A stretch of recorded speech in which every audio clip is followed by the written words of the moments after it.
Vikings at 10. Odell Beckham Jr.'s workout. Is he going to be in purple?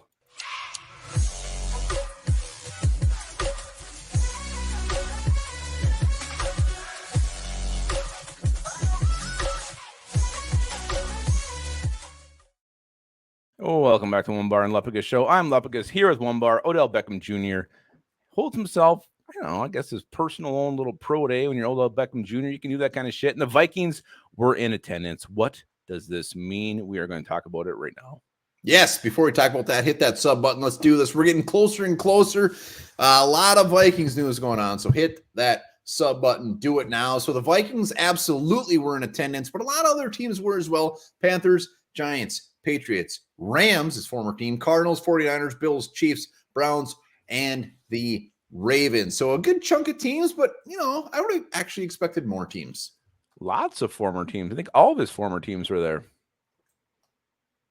This is a big hearty sip he just took. Well, I'm just trying to think of Odell Beckham in purple. So let's talk about this. Justin Jefferson, LSU ties. These guys love each other. Kevin O'Connell, Super Bowl champions together. So I love that. But do we love the fact of Odell Beckham being a Viking? That's what I want to know. There's a couple things to take in here. Number one, we looked at the cap space earlier today, and if the Vikings make these expected cuts, there will be money here to sign a name like Odell Beckham Jr. You mentioned already the Justin Jefferson thing, and I think that's even more important than Kevin O'Connell. I mean, Jefferson really looks at this guy as a mentor. They're always texting each other after games, so I think that's huge, really, and that to me is the big connection here.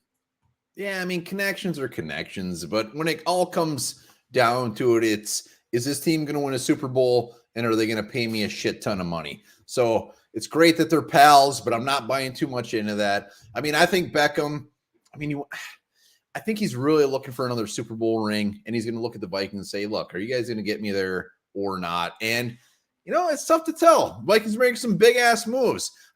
The salary issue is not an issue in my mind. Looking at PFF, they're actually projecting like a 3-year contract, $33 million, however much you want to put into that. I don't think paying him is an issue. Big question is, are the Vikings that close? Do they want him? Is it worth paying him? But the fact that they were there, clearly they are interested. They are interested. It makes me wonder, too, with the recent moves and the moves to come. I mean, is this the start of a teardown with the Vikings organization? Are they still going to try to compete in 2023? Other thing is, too, you saw a report coming about Kirk Cousins saying he's kind of, I don't know if it was concerned, uneasy with the Vikings locker room. You bring in a guy like Odell Beckham Jr., who has been known to throw tantrums on the sidelines, do weird stuff on airplanes. Is he really the kind of guy who's going to bring this locker room together, be that, guy that Adam Thielen was in the locker room, team leader type? I'm not so sure he is that or not. I mean, I don't know Odell Beckham Jr. behind the scenes, but the reports are always not great. Well, I mean, when you sign him, you're going to get some issues. There's no doubt about it.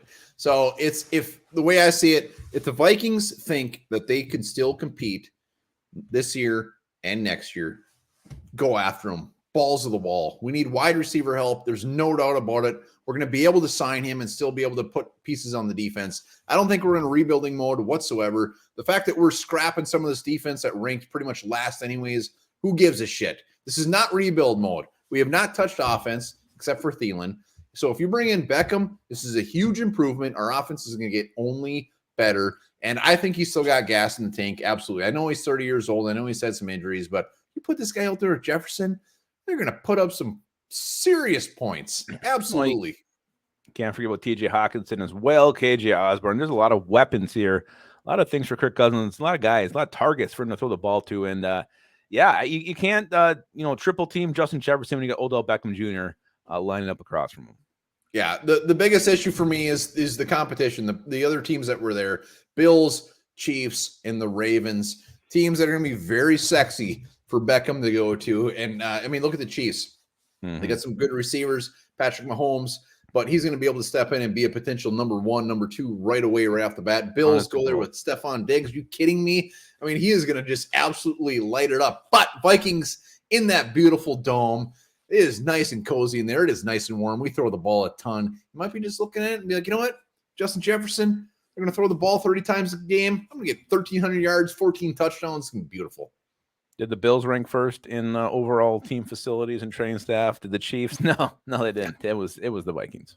I don't think so. I really hope that Beckham loves him some Kevin O'Connell.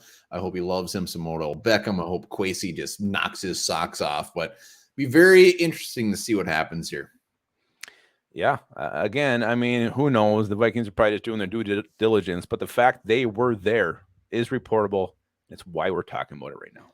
I put it a little above due diligence. I mean, not a lot of teams were there. Even when this last year, the Vikings were rumored to be interested in this guy, and this just kind of confirms it. So if it gets down to like 9 teams and we're one of them, not bad. 109, it's not a bad chance. Not bad at all. So let us know. Comments. You want Beckham here? You want nothing to do with him? Love to hear it. And remember this. Frank J. Wisner, the owner of Colorado's Cripple Creek Brewing, invented the root beer float August 19th of 1893. Thank you, Frank. Thank you, Frank. What a treat.